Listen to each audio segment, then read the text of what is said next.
All right, guys, welcome to another KevCAM night class tonight. Tonight I have Mr. Steve Welsh helping out with any questions, concerns that kind of come up along the way for you guys. Steve, are you around? I am. As a matter of fact, quick thanks to everybody who's sitting in tonight. Excited to see what happens with this class because I know Kevin's covered a lot of the HSM functionality, but today was designed for really to throw it back to you guys and, let us know what maybe we haven't covered yet or how we can help you get the most out of that HSM module. So looking forward to the class and some good interaction, and thanks again everybody for the time tonight. Yeah, absolutely. And like Steve said, we're just kind of doing a wrap up tonight. So basically kind of want you guys to ask things that maybe we didn't cover in the HSM series or something that you'd like to see done specifically in the HSM module side of things. And I also have Greg Payton, one of our top AEs, on with us too. So just in case I don't have any parts in my arsenal to look at, he might have a backup part for us to help out too. So should be a fun class tonight. And like Steve said, just want to thank you guys for joining tonight. For those of you guys that are new to the night class, because I see quite a few new names in here, right now everybody is in mute, and this is just to eliminate any background noise. Now, if you guys do have questions, and which tonight is the perfect ideal night to ask those questions, type those into the questions panel, and Steve will address them and myself, and we'll definitely try to pull up a part that will kind of correlate with what you're trying to do or go along with the question that you're asking and show you the proper way of doing it or go into a deeper explanation for you. And then, we'll hopefully get your questions answered that way. So tonight is, like I said, it's solely based off of you guys. I want you guys to throw those questions out on, anything that we missed and, shoot those questions over.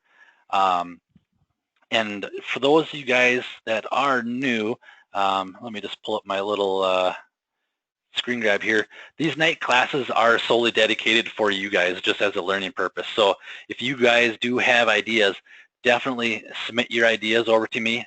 Send them to me in an email. And let me give you guys my email address real quick for those of you guys that don't have it. All right, so I just put my email address into the GoToMeeting chat. Everybody should see that.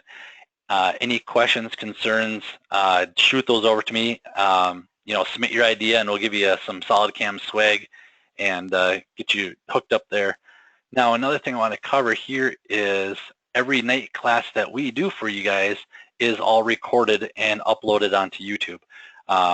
So if you guys, you guys can just do a search for KevCAM or you can do a search for SolidCAM University.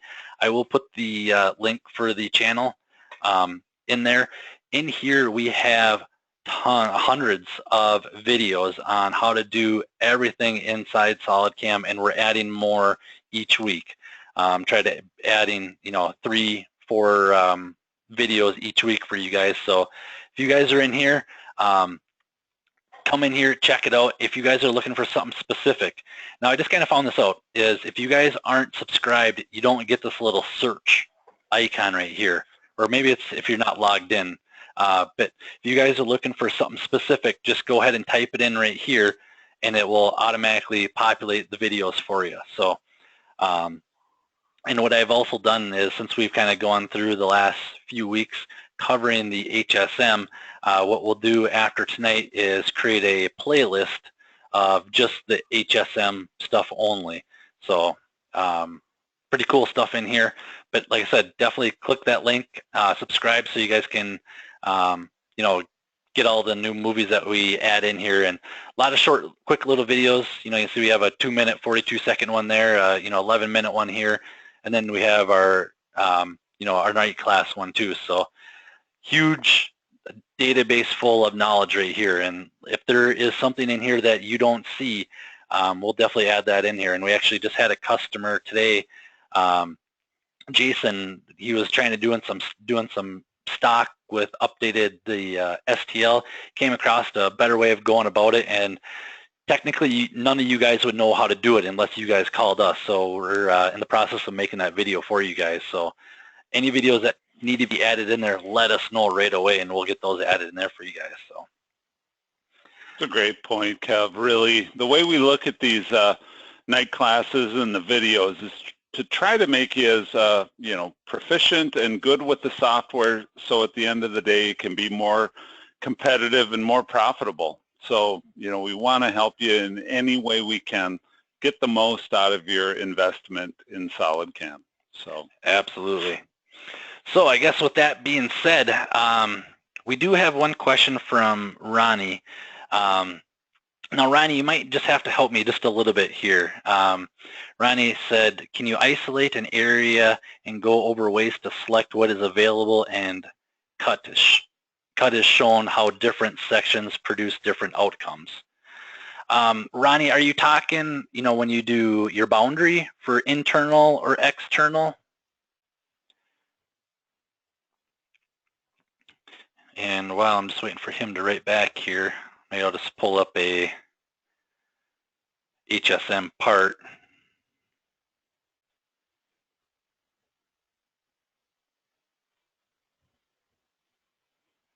Maybe I'll just do this guy right here. Might not hurt to kind of just describe too, Kev, where HSM fits. Typical workflow for us, everyone, is you're going to rough the part if you're trying to get bulk material out of the way with 3D eye machining. We still haven't seen anything better than 3D eye machining for roughing out a part. HSM is kind of that middle step where you can use it for roughing or finishing. And then if you're on 3D Professional, the full HSS version is going to give you the ability to focus on specific areas of a particular part and cut it in the fashion that you see kind of most appropriate or efficient. So absolutely. Now, from what I'm getting from Ronnie is he's basically wanting to cut maybe just a specific area. And I'm sorry, Ronnie, you didn't have to correct me here if it's not. So if we're just trying to work on this specific surface, let's say right here, with HSM, it works great to throw everything in there. But we do have the option just to work on a selected surface too. So if I just do a new HSM here, and we'll just leave it on linear for right now. We'll grab smaller end mill here. What do we have? 4 millimeter. Yeah, let's go a small little guy. Now, with the boundaries. Now, you guys have the option we can chain just this specific area right here. Oops, what am I chaining here? And what I can do is just chain the specific right here, and we'll do the tangent propagation.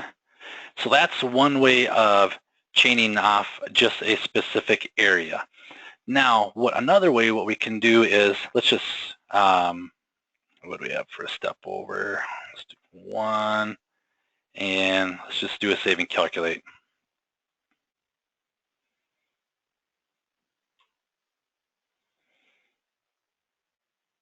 Now, doing these parts on the fly is for you guys as much as possible. So, okay, so we're just working on that specific area right there.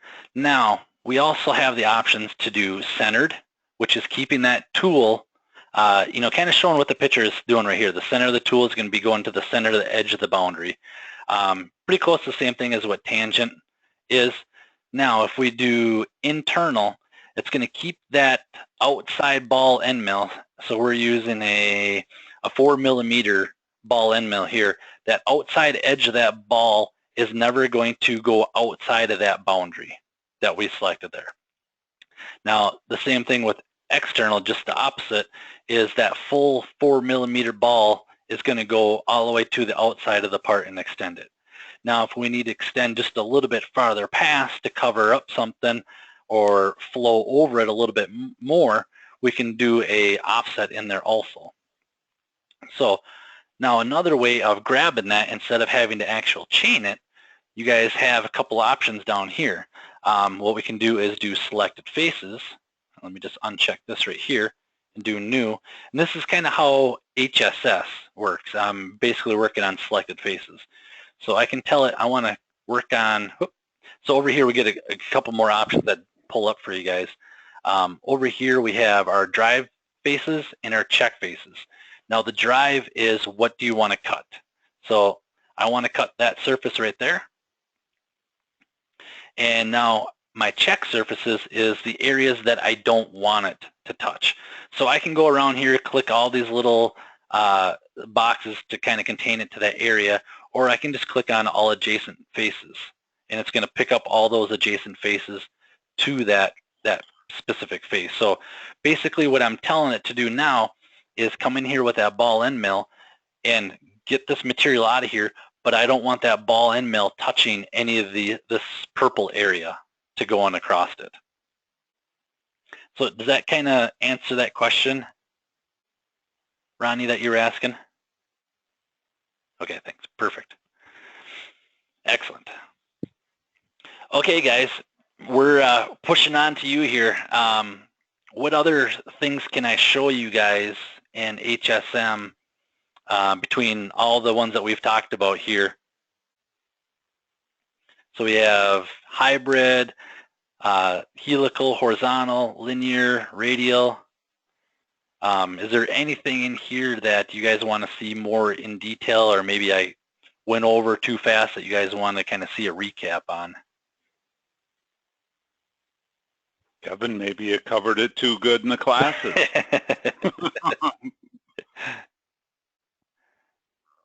Let's see. Let me pull down my list to see who we got in the class here.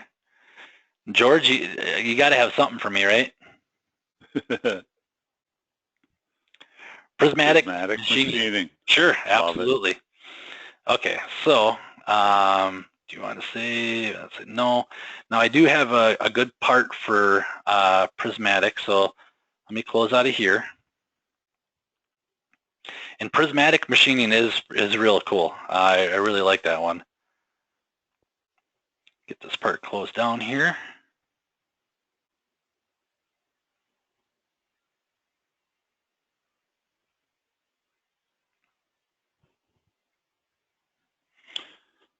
This will be a good one for me too, Kevin, because I always kind of wrestle with, there's advantages to going to Prismatic.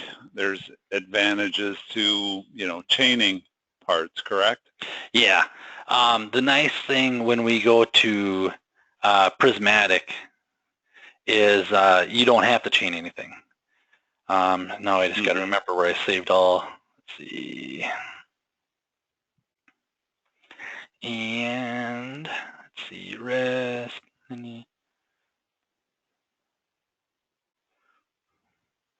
Okay, here's one thing about this. Oh, sorry, Kev. No, go ahead. No, you're good.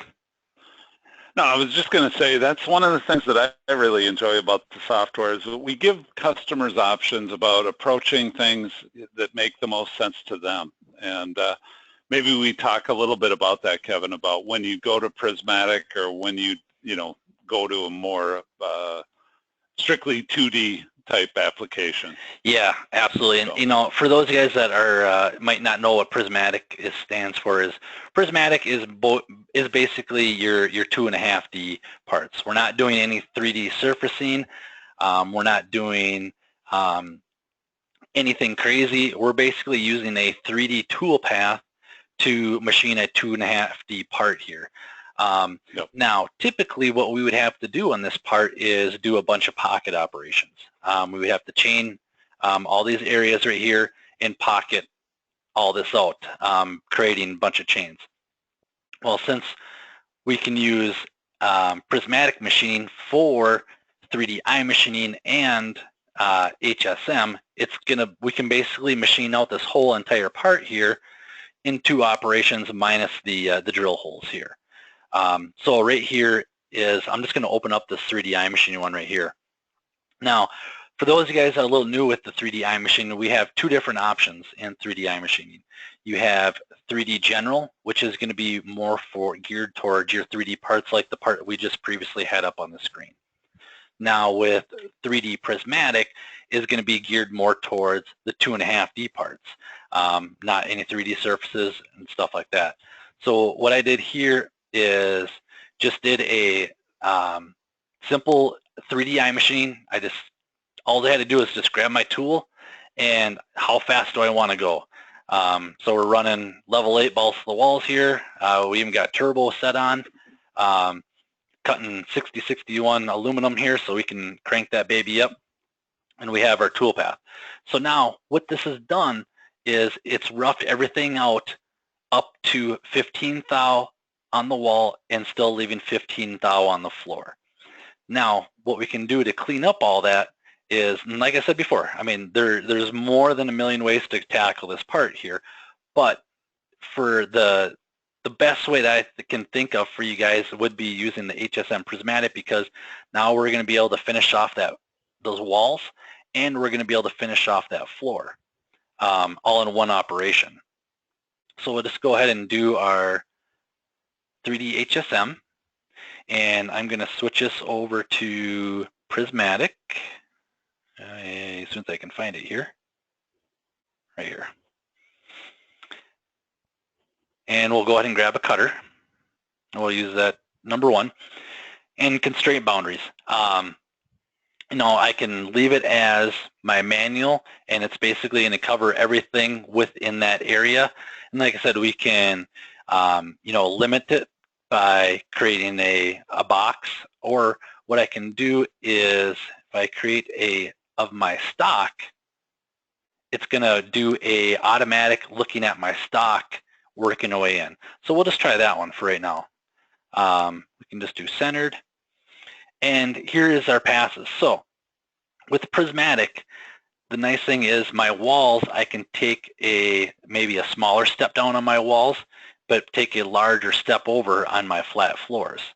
So if we do, a 50 thou step down on our wall going down, but maybe a 100 thou step down doing on our floor, save and calculate.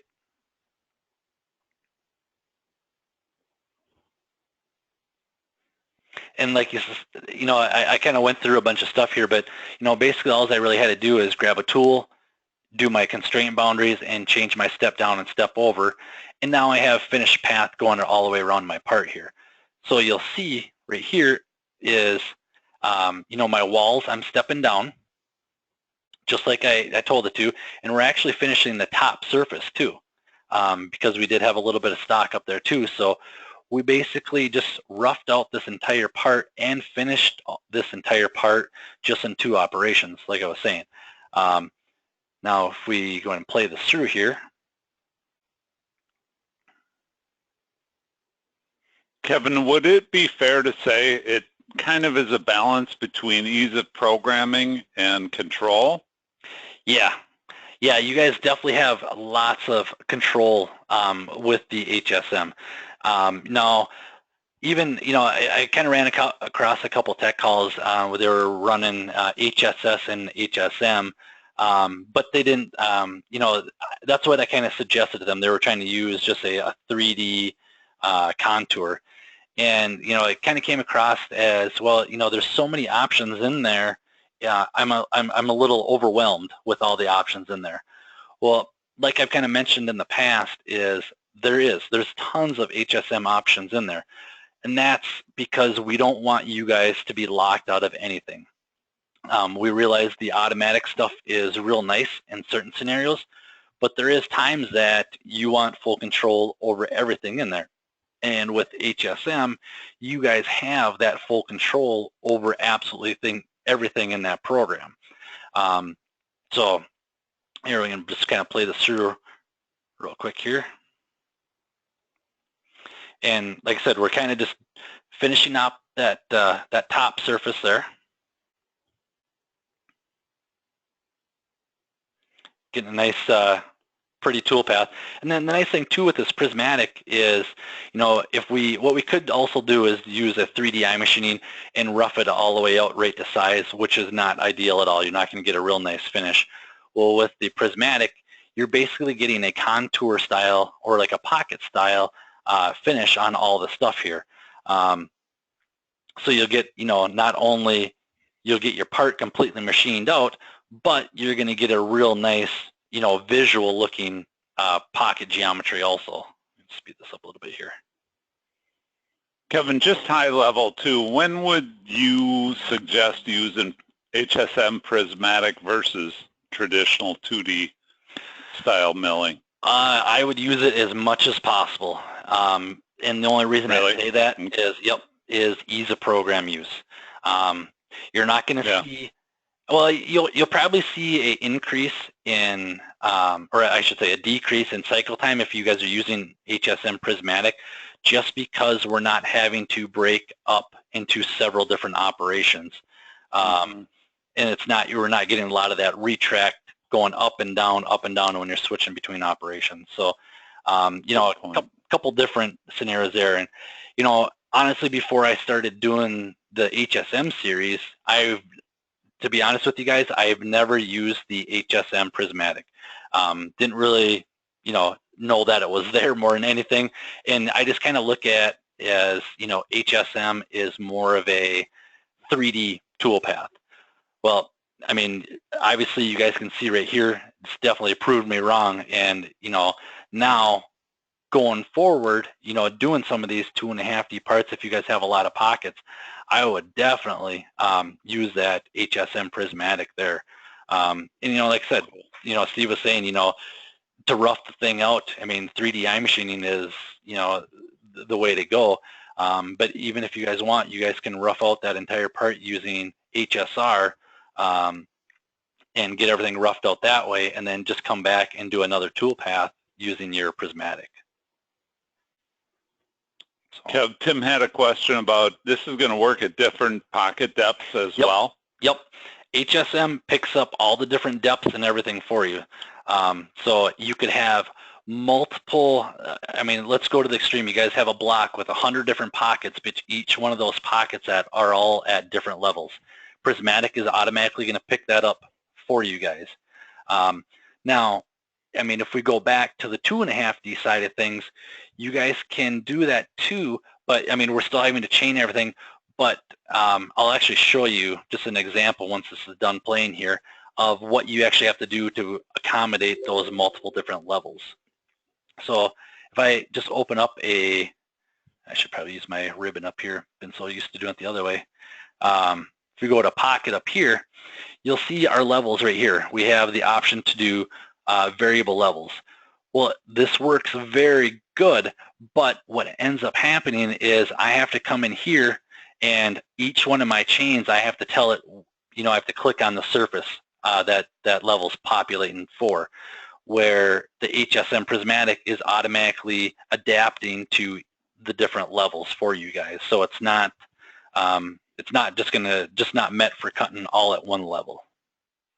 So it's like, in essence, Kevin, laying a blanket over an entire, analyzing the whole part, correct? Yep. It's basically looking at that target model or, your SolidWorks model, looking at it and adjusting all the calculations for you for the levels, arcs and all that stuff. So does that kind of answer your question there, Tim?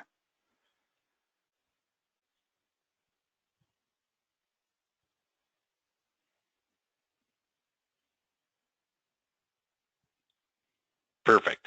Is there anything else you would like to see in the Prismatic as long as we're right here? Or anything I didn't cover that you're questioning?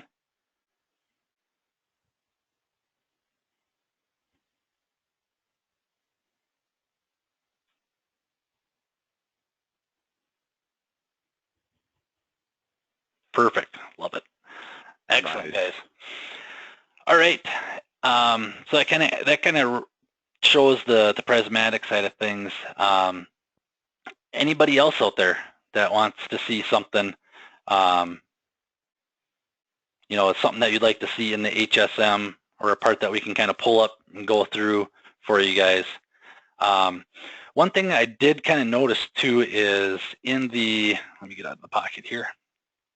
In the linking section, basically, how you want to approach everything.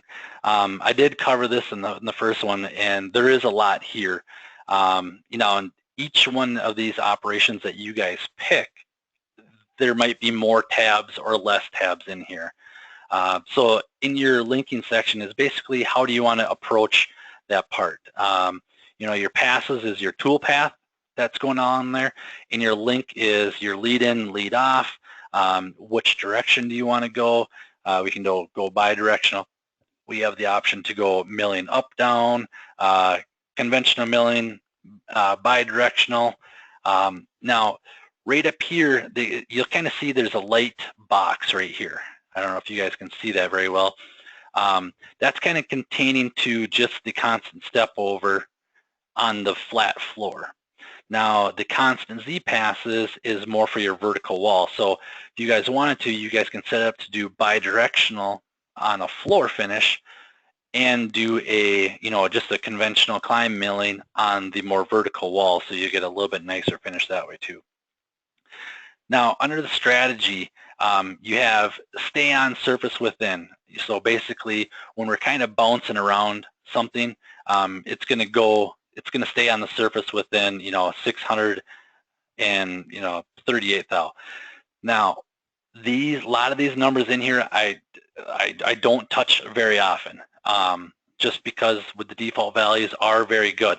But if you guys want, instead of, you know, doing a ramp when it's possible with a 5 degree, you know, we can switch it over to doing a straight line. So as it's kind of moving down, it's just going to do a straight line down, where over here we can do a ramp, so it's kind of coming at an angle. And you guys will notice you'll get a little bit nicer finish doing this too, because it's not just doing a straight plunge down and then go around, straight plunge down going around. We're doing a real nice smoothing feature here. Kind of does like a little bit of a S pattern and moving down into there. So as it's kind of going down, and if I kind of just zoom in on this one right here, you'll see my green line. It's just slowly working its way farther and farther down into the part as it goes through each pass. And hopefully I'm not getting you guys dizzy here, but if I follow that green line going all the way around here, I got to be careful because Steve gets car sick easy. Yeah, I'm feeling queasy. Okay, so you'll see we started at the top and just doing like a corkscrew working our way down, and that's just the link, you know, approaching into the material when it's going from one pass to the next pass. So if I switch this over to straight line, we should see a straight green line coming down. And if we get over here, you'll see now I have that just a straight line coming right down. So we do a pass, go around, do a straight line down, go pass, go around. So that's kind of what's going on there. Like I said, personally, I really like having that ramp in there as much as possible. Now, if we go to the retracts, you know, you guys have the style. You got shortest route. You can switch it over to do the minimal vertical retracts, and kind of watch this picture as I'm going through these. Or we can do full retracts where it's going all the way up to that clearance and then coming back down. I kind of like to do shortest route most of the time, just because, you know, you got that part in there, you want to, you know, wham bam, you want to get that part off and get on to the next one right away. So kind of leave that as shortest route there. And then you have your clearance. You know, how high do you want to go up and over something is kind of basically going on right there. You know, you're basically the same thing with that minimum rapid length. You know, how high do you want to wrap it up and over, or, you know, clear a surface by, you know, and these numbers right here kind of correlate with each other. Now your curls are going to be your kind of arc in, arc off for your radius, I guess you'd say. So it's kind of leading in and leading off the material. Now right here in links, we have a whole nother section of, or your leads, a whole nother section of what's going on here. So maybe, you know, right here we can kind of see we have a little bit of a spiral coming down into the material right here. You know, you guys can change that that ramp angle to a different degrees, or maybe you don't want the ramp height at all, so we can actually put that at 0. But And you guys can also do, extensions. So it comes up additional to maybe clear a toe clamp or some part of your fixture or something like that. So, and then you also have your, your lead-in radius. You guys can set that number smaller, bigger, lead-out radius. And then your horizontal. So this is more of your vertical stuff, and you kind of see with the vertical, it's kind of staying contained within that box. And everything that kind of contained in there is kind of pertained to that. So for this horizontal lead right here, we have a lead-in radius, lead-out radius, ramp height offset. You get your ramping like we're talking about. Now this does look complex, and I'm not going to lie, it does look a little overwhelming. But if you guys think of it as, if we go to profile and go to the link right here, it's the exact same thing as what we have going on right here. So you have, your lead in, lead arc, you have your tangent extension, your radius, your arc of tool, you can put a distance in there. So it's the exact same thing as what you guys are seeing in your profile. It's just a little bit more simplified in the profile versus, over in your HSM in your leads. So just like I said, they give you the option to give you every option possible to get that ideal toolpath for you guys. So, well, and Kevin, I think that's a good point too. You just look at the little pictures. We're trying to give you some direction right on the particular box that you're checking on. Really good help menu in the software as well that you can click on too and get some additional verbiage, right, Kevin? Absolutely. So even if I, where's my little, hit the little question mark right here, and I click on there, it should bring you right over to the HSM. I got this pointed to the wrong direction right now, but if we go to high-speed machining, and let's go to technology, and we were talking Prismatic, kind of gives you an overview of the Prismatic, of what's going on there. Lots of information in here. But, guys, for me, at least for myself, as a user of the software before I worked at SolidCAM, I would look at here and it's like, well, yeah, mumbo jumbo, blah, blah, blah. I'm just going to give the tech guy a call. And that's what I really want, from you guys. I mean, I don't want you guys sitting in here trying to read this for, an hour trying to figure out what's going on there. So if I go down to my passes right here, and, doing edit my passes and axial offsets and trying to read all this stuff, because there's a lot of stuff in here. Guys, I'd much rather spend the time with you on the phone and work with you guys one-on-one, and same thing with all our tech guys. I know we got Greg on the phone too, one of our top AEs, and I mean, it's so much easier for you guys just to give us a call and let us help you, walk you through that process. So, and I really want to throw that out to you guys too, because, yeah, we have the information in there, but I don't want you guys to be sitting on this part for, an hour, or even a half hour trying to struggle and think, God, I mean, why is this not coming out?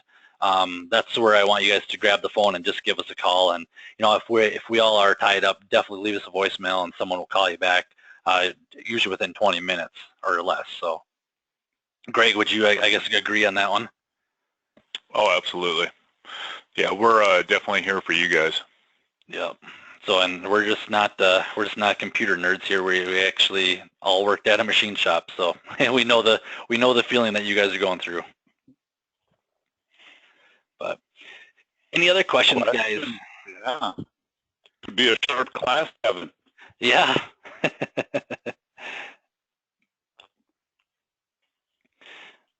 Ronnie, all right. Why would it be that when I choose to drill points as an entry location, they are not used?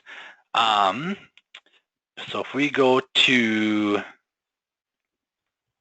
are you talking the start position right here, Ronnie? No. Drill points.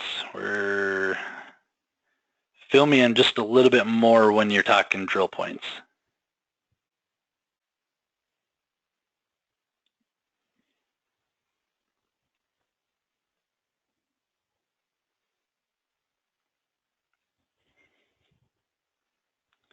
Maybe not this, usually on the ramps, tabs.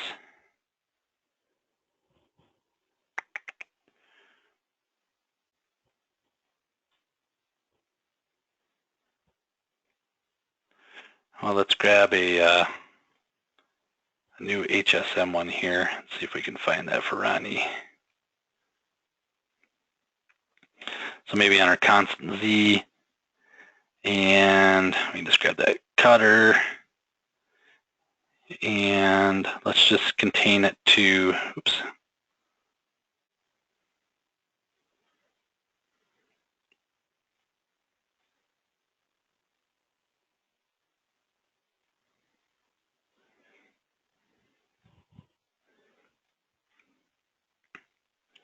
Passes, step down, let's do 50 thou, and link, okay, you're saying link ramping.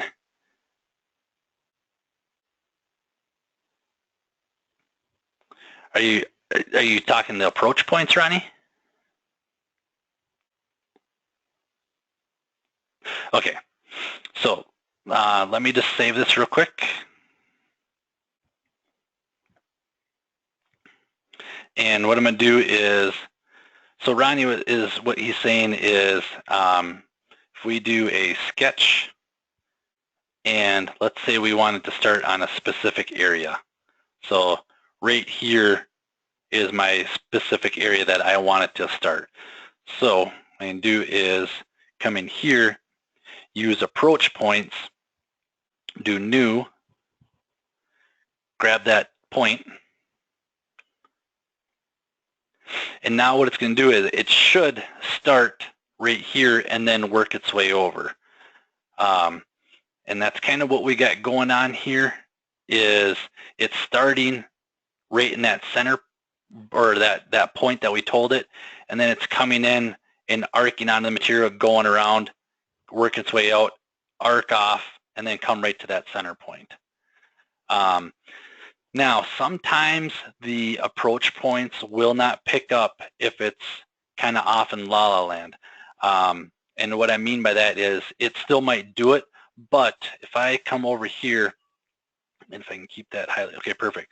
So if you can see in the picture of what's going on there, let's say we just want that tool to start right there and then maybe work our way over, but what that start point is doing is just telling it to, it's basically saying start that tool, have that tool come down in Z right there, and then get over to the material at whatever way possible.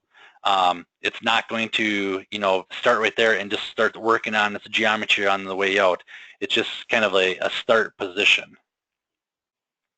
And hopefully does that kind of clear it up, Ronnie?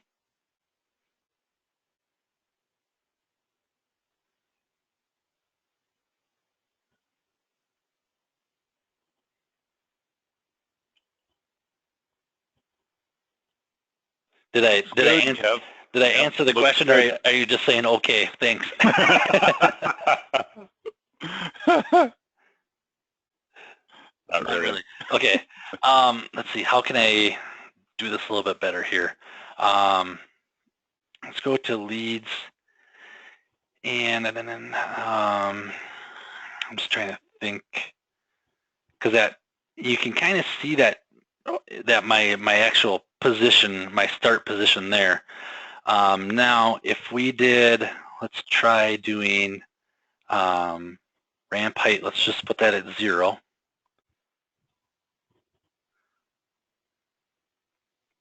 So now we're doing any helical ramp. And let's just try zeroing out.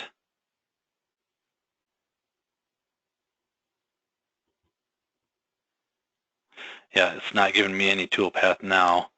So if I turn off,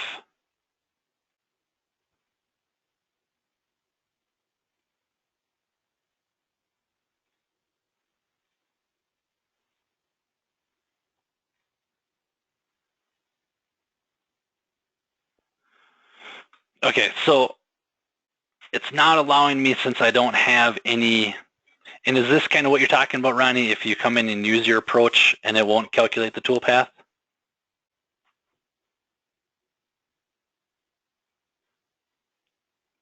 Nope. Nope. Okay. Ronnie, we might have to take that one offline just so I can get a little clearer picture of what you're trying to do. But basically what happened now is if you guys ever do get across this point where you change something and you're not getting any toolpath, you do save and calculate, you'll see it go through the process right here, but we still get a little asterisk mark right there. It means something is not jiving. So for this particular one, instead of using a ramp in or a profile ramp or a helix ramp, we're using the approach point to tell it to start here, right here. But what I also did is I took all my lead in and lead off radiuses out. So let's just do a small, and it still might not work. Okay, yeah. So we're doing a small lead in and lead off radius of 10 thou, but it's coming into this area, going around, and then coming back out to that point. Now, the only thing I see that's kind of messing me up a little bit is my Z bottom. Go right there, save and calculate. And now we're not going down into that little center hole there. And I always keep forgetting to do this, but you know, for you guys, when you guys pick your levels, to save yourself just one step, and it seems, you know, pretty petty, and I've talked about this in the past, but like for your Z-top, if you guys want, don't actually have to hit that button anymore. All you guys have to do is just highlight and just click, and it turns that associative. And now that you guys will see this as green, basically means that if that model changes, these numbers are automatically going to change with it. So it's basically linked its physical self to that model when they are green. Now, if you guys are getting red right here, the exact same results. It's just a color settings in your settings for that. So it'd either be, you know, green, or I've seen customers have it come up as red and like, ooh, red, that's not good. No, red is fine. You know, as long as it's colored, it's physically linked itself to that model. So. All right, guys. What else do you guys have?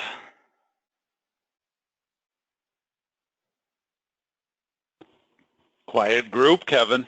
Yeah. I think you covered HSM pretty well in the other classes. Let's see, just trying to see who we have in here. Rick, you got anything that you want to see again, or John, Joe, Jeff? Everybody wants to get to spring break. That's what it is. Yeah. No, and like I said, if you guys don't have questions, I definitely don't want to push you into it either. But like I said, I really wanted. We've covered so much. I don't know, what are we going on? 6 weeks of night classes, just covering HSM. And I know there's a lot there, and I really tried as much as possible to cover everything in there for you guys, so you guys really can get a good grasp on that HSM, so it doesn't look so overwhelming for you guys. But there's, like I said, we have tons and tons of stuff here at your fingertips. So if, you know, like I said, I kind of just want to do a little bit of a wrap-up session here, and any unanswered questions, go through a couple more parts for you guys, and kind of do them on the fly for you. But no more questions, Kev. I think we're good. Yeah, it looks like we're good. So I guess we'll kind of wrap that up there, unless anybody else has anything. But now, next week, we are going to be diving into HSS. And, you know, like Steve was kind of talking about, you know, the difference between HSM and HSS. You know, for this particular part here, I know we're not really working with a 3D, you know, surface model here, but HSM, what we're doing is laying a blanket down over this entire part, machining everything inside there. Now, look, as HSS is kind of the surgeon's scalpel, just to work on specific little areas. So if you guys are just trying to work on just a simple, or not, well, it doesn't really matter, any surface, it's going to work excellent on that surface. Now, with HSS, it all depends too on how that part was drawn. So, your zebra lines will actually come into effect on how that surface comes out. But you really have a ton of control at your guys' fingertips when you guys are using HSS. The only thing that I can say is a bit of a downfall is when you guys are using HSS, and we can just pull up a operation real quick here, is when you come to the geometry, everything in HSS is all based off of the drive surfaces. So with that being said is when you have multiple different drive surfaces, the only downfall is you got to click and grab those surfaces that you're looking for. So, it's real easy to use, but like I said, kind of think of it as that HSS is just for working on specific surfaces, where HSM is going to work on the entire mold, cavity, or whatnot like that.